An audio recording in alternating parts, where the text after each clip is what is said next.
아니 맨날 밤낮 그렇게 야근을 시키니까 간이 버텨? 아무래도 팀장 때문에 내가 지금 간이 안 좋아진 것 같은데 팀장이 상대로 해서 내가 그냥 고소를 해야 되겠어.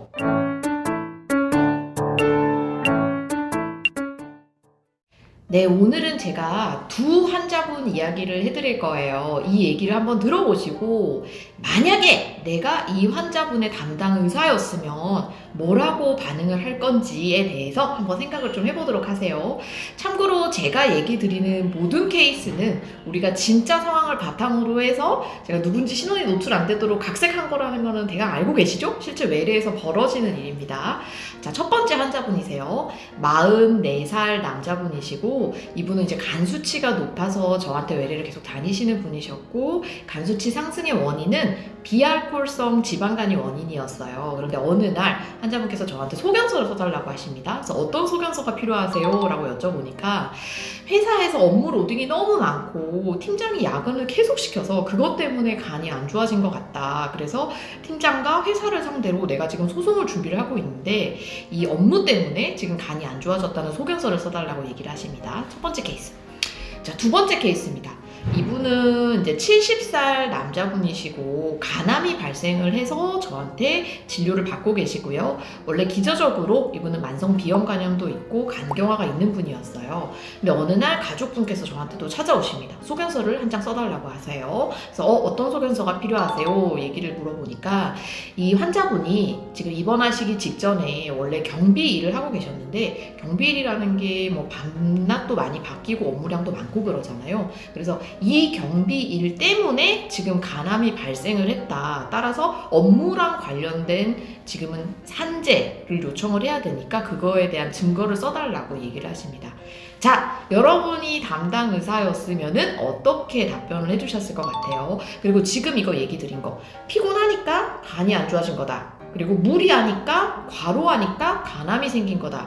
이거는 실제로 많은 환자분들도 물어보시고 인터넷 찾아보면 그것 때문에 그런 거 아니야? 라는 얘기가 많이 나옵니다. 자, 첫 번째, 피곤하면 정말 간이 안 좋아질까요? 일단 결론적으로는 여러분 피곤하다는 거는 간이 안 좋아진 거의 원인이 아니라 결과일 가능성이 조금 높습니다. 그래서 피곤한 거 자체 때문에 원래 정상이던 간이 안 좋아지던지 간 수치가 오르는 일은 거의 발생을 하지 않고요. 반대로 간 수치가 올라가니까 피곤함을 느끼게 되는 경우가 훨씬 더 많습니다. 정신적 스트레스 있으면 당연히 간 안 좋아지는 거 아니에요?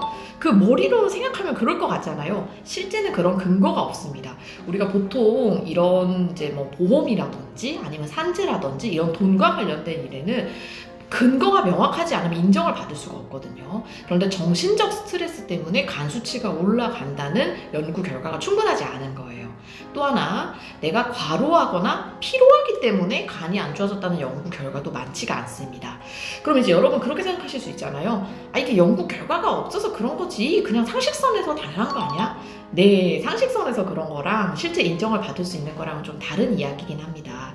다만 이제 개인적인 제 경험을 얘기를 드리면요. 그거는 인정할 수 있어요. 우리가 이제 굉장히 과로하고 피로하고 밤낮이 바뀌게 되면은 몸 안에 스트레스 지수가 올라가게 되거든요. 그때는 코티솔이라고 하는 스트레스 호르몬이 나오게 되고 그렇게 되면 이전에 살이 안 찌던 분들이 스트레스 받아서 살찌고 따라서 지방간이 생기고 이것까지는 얘기를 할 수 있습니다. 그런데 과로하거나 피로해서 직접적으로 간이 안 좋아졌다는 아닌 거예요.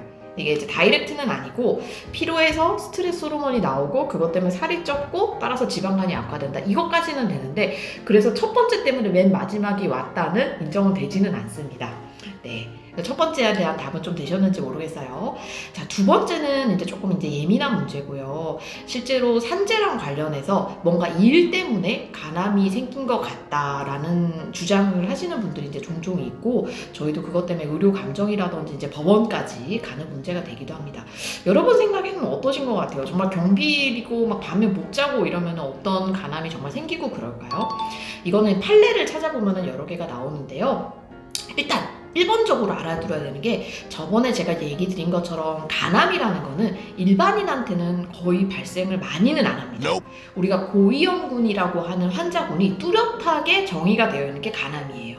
위암, 유방암 이런 거는 일반 국민한테도 생길 수 있지만 간암은 일반 국민에게 별로 생기지 않습니다. 그럼 간암의 고위험군에 해당하는 사람들한테 생기는데 고위험군이 누구냐? 만성 비염 간염, 만성 C형 간염, 그리고 간경변증이 대표적으로 해당됩니다. 그리고 얘네들보다 위험 정도가 높지는 않지만 알코올성 간염 술 드시는 분들, 그리고 비알코올성 지방간도 조금 위험 수준은 낮지만 간암의 위험 인자는 될 수 있습니다.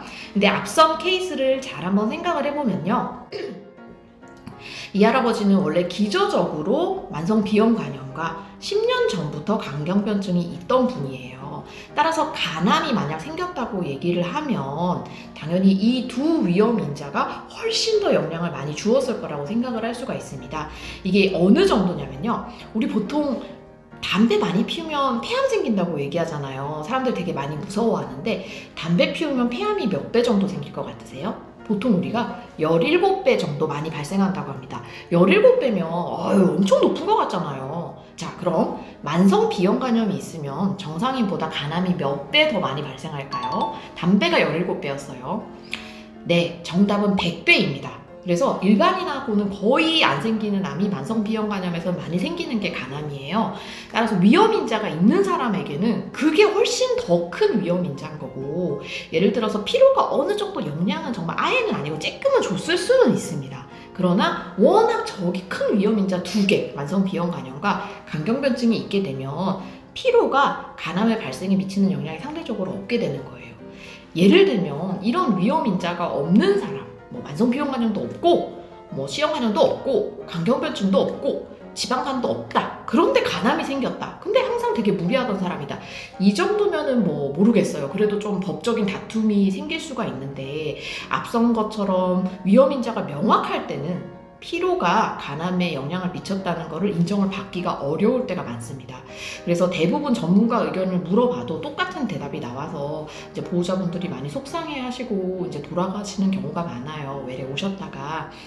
근데 이제 저도 마음적으로는 알죠. 어떻게 해서든지 뭐 이제 암 진단받고 치료비 많이 들고 힘든 시기라서 도와는 드리고 싶은데, 이게 이제 의학적 근거라는 게 우리가 피로가 간암을 발생한다는 의학적 근거가 많지는 않습니다.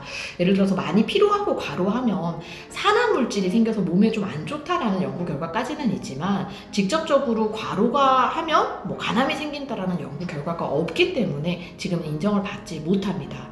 그래서 혹시라도 뭐 그런 위험 인자가 있는 분들 같은 경우에는 뭐 회사나 아니면 다른 데 대상으로 해서 산재를 받는 가능성이 좀 떨어지지 않을까 저는 개인적으로 생각합니다. 네, 오늘 답은 잘 되셨는지 모르겠어요. 결론적으로 우리 1번 환자분이랑 2번 환자분한테는 제가 다 이제 부정적인 답을 드리고 굉장히 많이 속상해 하셔서 이제 감정적인 지지, 그래도 우리 뭐 금전적으로는 제가 도움을 못 드리겠지만 지금 있는 상황에서의 치료는 이제 최선을 다하자라고 얘기를 하고 다시 외래를 보내드렸습니다. 네, 여러분한테 행복한 하루 되시고, 요새 코로나 많이 창궐하는데 건강 조심하세요.